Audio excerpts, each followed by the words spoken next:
live, ibig sabihin nagpapakampi nga sila sa mga ano guys, eh, sa mga reactors na magaling sila mambalahura lang 'di ba, na walang mga fact. 'Di ba pulos lang sila kung ano yung ginano sa tainga nila, yung reactor na yun, ngaw-ngaw sa live nila, pero wala silang proof of evidence, concrete evidence talaga. Oo, pero okey lang po yan. Thank you for happiness me, people of the world. Live sa K-Boys kayo na ma'am yang ikaw ang pinag-usapan, daming resibo, okey lang yun. Kahit 10 resibo nila guys. Alam niyo guys, itong mga K-Boys, ito lang real talk lang talaga yan guys, hindi sa pinagyayabang. Pero dahil ako dati guys, mabango ako sa kanila, eh. Kasi sa travel, sa pagkain, okey ako. Pero ngayon guys, kasi parang nag-distance na ako sa kanila, naging kalaban nila ako. Real talk yan, real talk, wala na akong pinapangalan dito, pero yan, real talk yan. Okey, hindi ako nagmamayabang, hindi rin ako, pero sumosobra rin sila guys, 'di ba? Kung naging kakampi ka nila, ibig sabihin mabango ka sa kanila, pera-pera lang yan. 'Pag walang pera, ibig sabihin huyo ka sa kanila. Tandaan niyo yan, ganito sa larangan pa ng YouTube. Now I know. Minsan lang ako magsalita, pero sumosobra na minsan, 'di ba? Pero naisip nila once upon a time, si Tita Yang naging mabuti rin sa kanila. Pero kung wala na silang maano sa akin guys, kalaban ka nila, sisiraan ka nila, hindi ka nila mapagtanggol, eh, sabi hayaan tatawanan ka pa nga nila, eh, 'di ba? Tama o no? Ganun ba yung kanilang ugali? Reflect them. Tapos mahilig pa sila mag-flo-flo, real talk. Ibaba mo yung pangalan ko, walang problema sa akin 'yan.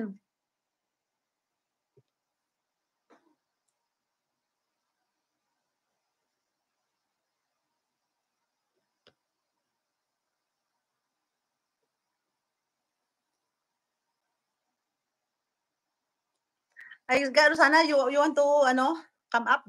Come up the stage?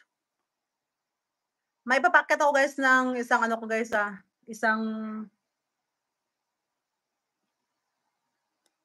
bakit? Travel, pagkain, everytime may dinner, everytime may ganito, everytime may ganyan. Hindi ako sa panumbat guys, hindi panumbat guys. Pero, minsan masakit, eh. 'Pag napunta ako sa live, pangalan ko nandoon, dapat magsabi sila, "Uy, Ma'am Yang, si Tita Yang ko 'yan, eh, dati okey naman si Tita Yang." Bakit ako naging ganito sa inyo guys, alam niyo ba rin? Dapat isipin niyo rin bakit. Kung ayaw na nung tao, ibig sabihin may something wrong din, same thing. Kung ano yung feeling niyo, vice versa. Same is mutual, the feeling is mutual, ika nga, 'di ba?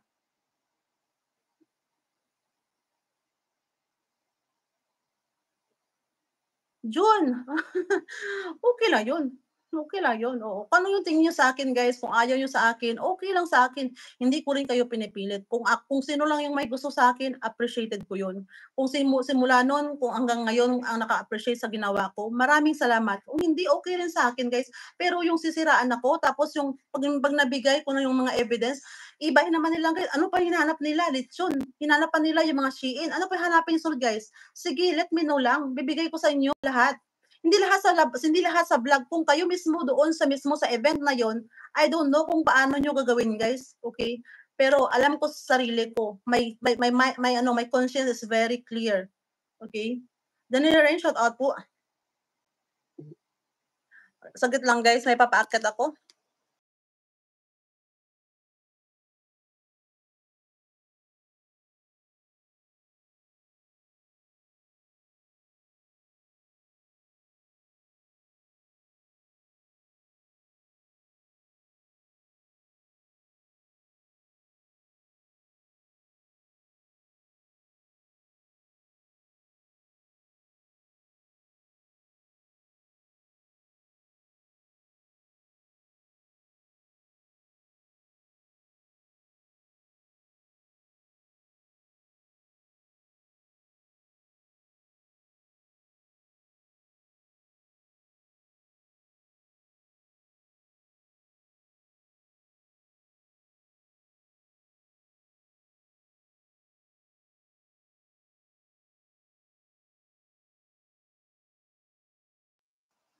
Hala,